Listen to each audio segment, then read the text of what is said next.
Oke,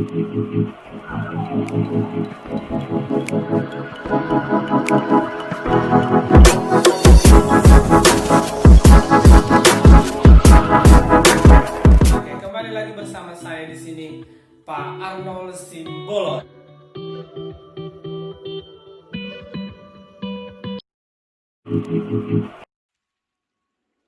Oke, baik. Nah, kembali kita bertemu dengan mata pelajaran produk kreatif dan kewirausahaan. Tetap ya bersama dengan Pak Arnold Simbolon di sini. Nah, untuk kelas 11 TI hari ini kita akan mempelajari tentang contoh produk, perangkat lunak dan peluangnya. Ya, contoh produk, perangkat lunak dan peluangnya. Nah, kebetulan kita sudah belajar tentang apa itu perangkat lunak, pasti sudah tahu. Peluang usaha juga kita sudah bahas. Betul kan? Nah, kenapa kita pelajari tentang contoh produk ini dan peluangnya? Agar Anda atau kita dapat menerapkannya dalam produk perangkat lunak. Apa saja contoh produknya itu nanti kita akan bahas. Oke? Siap? Oke. Mari kita mulai. Di sini contoh produk perangkat lunak dan peluangnya itu, atau contoh produknya terlebih dahulu ya, kita bahas. Ada 3. Yang pertama itu, nah ini dia sudah muncul dia di atas sana, atas sini, atas sana kan, yaitu tentang perangkat lunak teknologi kecerdasan buatan. Itu yang pertama. Oke. Lalu yang kedua, di sini dia ada, sebentar ya. Nah, ini sudah muncul. Aplikasi pengelolaan keuangan pribadi dan rumah tangga. Itu contoh produk perangkat lunak ya. Kita masih contohnya dulu. Oke, dan yang terakhir, ketiga itu, nah ini yang paling sering dan semua orang pasti sudah pernah main game apapun itu, aplikasi game Android. Itu 3 contoh produk perangkat lunak. Nah, hari ini kita bahas yang pertama terlebih dahulu, yaitu yang mana tadi? Ya, yang paling atas, maaf ya. Yang paling atas yaitu perangkat lunak teknologi kecerdasan buatan. Oke, mari kita buka satu persatu. Ini dia. Oke. Perangkat lunak. Nah, sebentar kan lagi muncul dari atas hurufnya. Perangkat lunak teknologi kecerdasan buatan. Nah, kecerdasan buatan ataupun artificial intelligence adalah salah satu cabang ilmu pengetahuan yang berhubungan.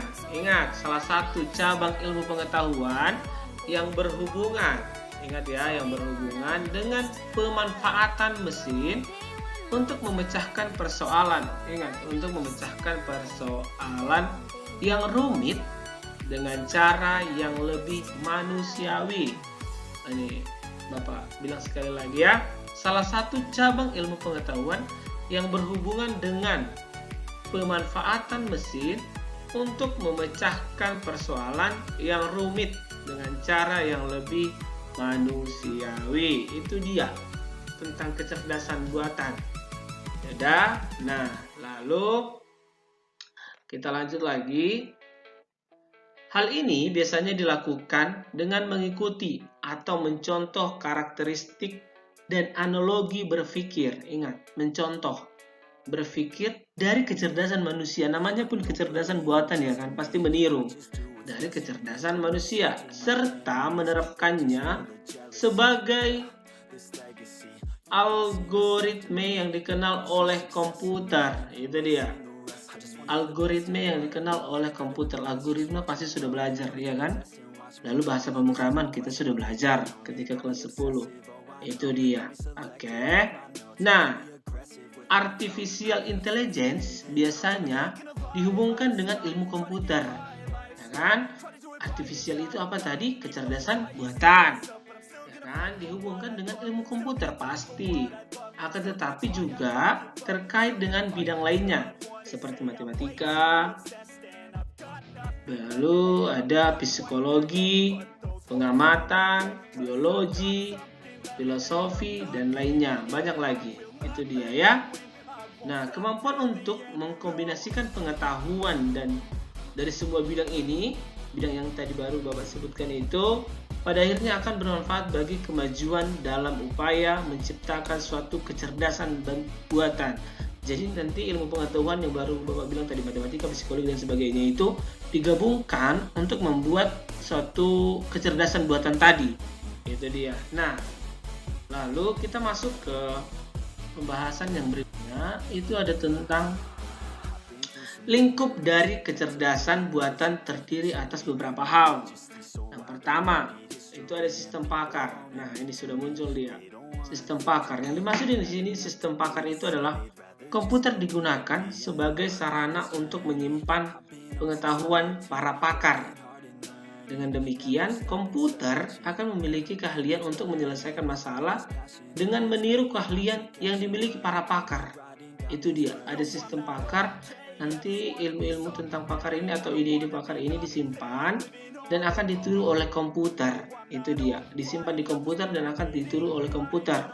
Itu sistem pakar. Lalu yang kedua, ini dia sudah muncul, pengolahan bahasa alami. Maksudnya di sini diharapkan user itu kan pengguna, mampu berkomunikasi dengan komputer dengan menggunakan bahasa sehari-hari. Nah, itu nanti tentang ada bahasa pemrograman kalian atau kelas 10 sudah belajar kan? Lalu yang ketiga itu pengenalan ucapan atau pengenalan pengucapan. Nah, melalui ini diharapkan manusia mampu berkomunikasi dengan komputer dengan menggunakan suara. Seperti sekarang itu ada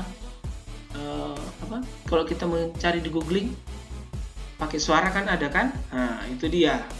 Lalu yang keempat itu ada robotika dan sistem sensor. Nah, ini sudah tahu kan? Sama halnya seperti mau masuk ke mall, kan? Ada sistem sensornya kan?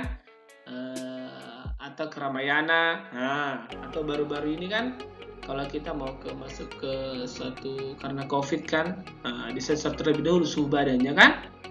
Itu dia yang dimaksud yang keempat. Lalu yang terakhir ada computer vision. Maksudnya di sini mencoba untuk dapat menginterpretasikan gambar atau objek-objek tampak melalui komputer. Itu biasanya ya yang terakhir. Itu dulu, lalu kita lanjut yang berikutnya. Oke, kita lanjut lagi untuk materi yang berikutnya.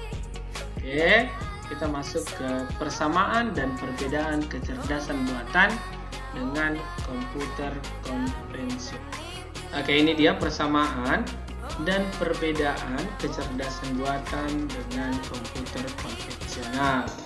Oke, nah persamaannya kita masuk terlebih dahulu ke persamaannya ya. Oke, ini dia. Oke, persamaannya jadi sama-sama mengolah simbol-simbol yang dapat berupa huruf, kata, atau bilangan yang digunakan untuk menggambarkan objek, proses, dan saling hubungannya dan saling berhubungan. Objek dapat berupa orang, benda, ide, pikiran, peristiwa, atau pernyataan suatu fakta. Lalu kita masuk ke berikutnya itu perbedaan. Nah, ini dia. Perbedaan yang pertama itu kalau dia komputasi konvensional atau komputer konvensional itu menggunakan fungsi otak manusia. Lalu kalau kecerdasan buatan meniru beberapa fungsi otak manusia. Itu dia ya, tolong dibedakan. Yang pertama itu kalau komputer konvensional atau komputasi konvensional menggunakan fungsi otak manusia. Ingat, menggunakan fungsi otak manusia. Kalau dia yang kecerdasan buatan meniru beberapa fungsi otak manusia. Itu dia. Oke, masuk kita ke yang kedua. Oke, udah muncul ketiga langsung ya. Yang kedua itu komputer diperintahkan untuk menyelesaikan suatu masalah. Itu untuk komputasi konvensional. Ingat, kalau ada titik kalau ada titik putih, ya, kalau ada titik putih itu komputasi konvensional atau komputer konvensional. Kalau ada titik hitam, bulatan hitam kecil, itu untuk kecerdasan buatan, ya. Oke, kita lanjut. Yang kedua itu komputer diperintahkan untuk menyelesaikan suatu masalah. Itu dia untuk komputasi konvensional. Lalu yang kedua, untuk kecerdasan buatan, komputer diberitahu tentang suatu masalah. Itu dia. Ingat, bedanya diperintahkan dan diberitahu. Oke, yang ketiga, untuk komputer konvensional hanya dapat ditulis dalam bahasa pemrograman biasa. Seperti boleh kalian baca dan lihat, ada tertulis di situ C++. Pasti kalian sudah menggunakan, kan? Lalu untuk kecerdasan buatan, programnya dapat ditulis dalam semua bahasa pemrograman. Ingat, termasuklah di situ bahasa pemrograman khusus untuk aplikasi kecerdasan buatan seperti Prolog. Jadi nanti ada di situ aplikasi seperti Prolog dan LISP. Itu dia. Oke, kita lanjut yang keempat. Iya, yang keempat itu komputer konvensional dapat dijalankan pada semua jenis komputer, tetapi tidak dibuatkan hardware khusus. Beda dengan kecerdasan buatan, dibuatkan hardware khusus, perangkat keras, dan dapat pula dijalankan pada semua jenis komputer. Itu dia perbedaan yang keempat. Kita lanjut perbedaan yang kelima.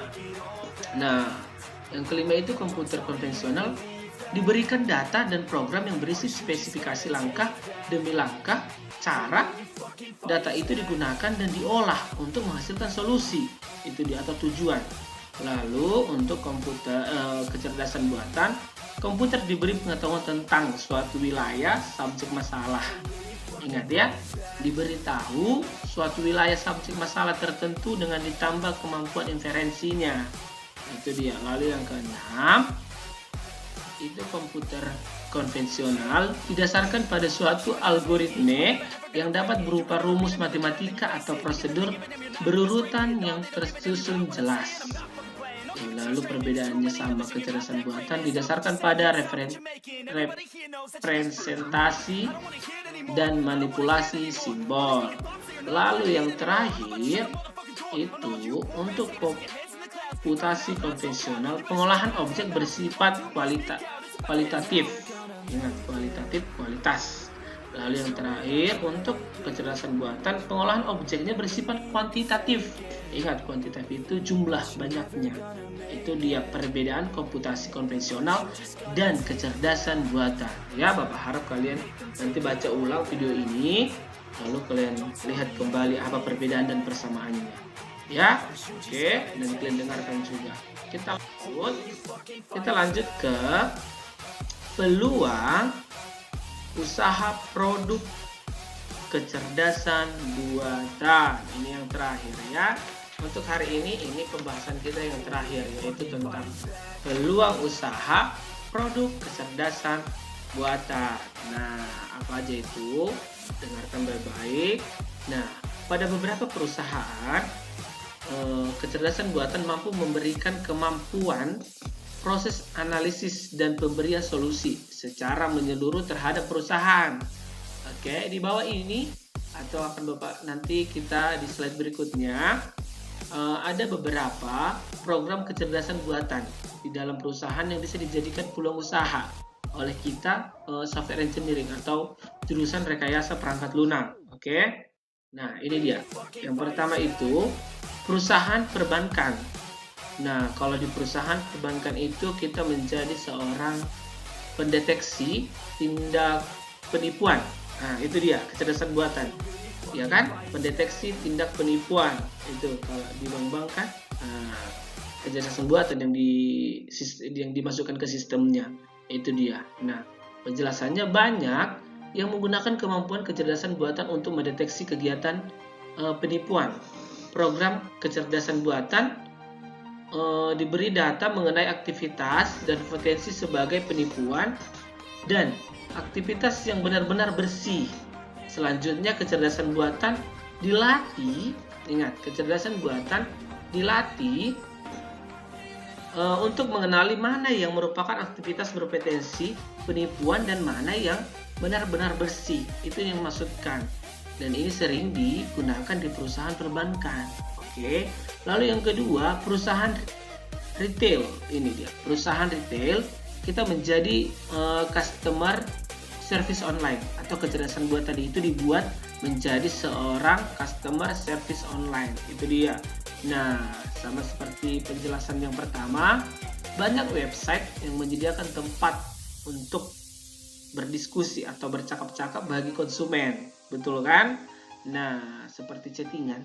Nah, tujuannya adalah para konsumen dapat menyalurkan aspirasi mereka kepada bagian marketing pemasaran dan customer service. Pada kenyataannya, perwakilan pemasaran dan customer service yang terdapat dalam fitur percakapan tersebut adalah perangkat lunak kecerdasan buatan. Sama seperti kemarin itu, kebetulan Bapak contohkan di 10 farmasi tahun lalu, itu rapotnya itu sistem kecerdasan buatan. Jadi mereka tinggal klik link, otomatis link itu akan mengeluarkan hasil atau rapot mereka gitu. Jadi tidak manual Bapak kirimkan. Itu dia. Oke. Lalu yang terakhir itu ada keamanan. Nah, di keamanan ini banyak penyerangan terhadap situs-situs di internet. Betul? Nah, ada virus kan. Itu dia. Penyerangan itu pun menggunakan teknologi yang sangat canggih. Ingat ya, menggunakan teknologi yang sangat canggih. Melihat ancaman tersebut, banyak perusahaan besar memakai perangkat lunak kecerdasan buatan untuk melindungi data diri perusahaan pasti, ya kan?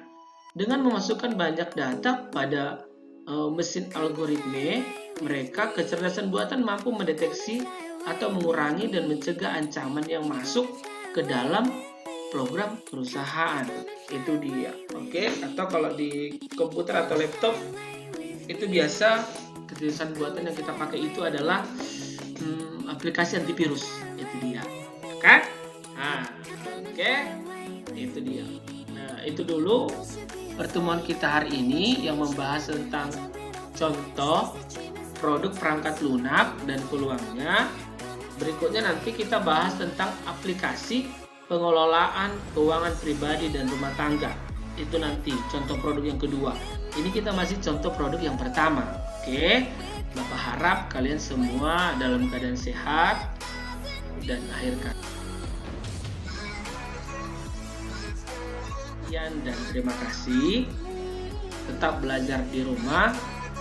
Pertemuan kita lanjut untuk hari-hari ke depan. Sekian dan terima kasih. Arnold Simbola.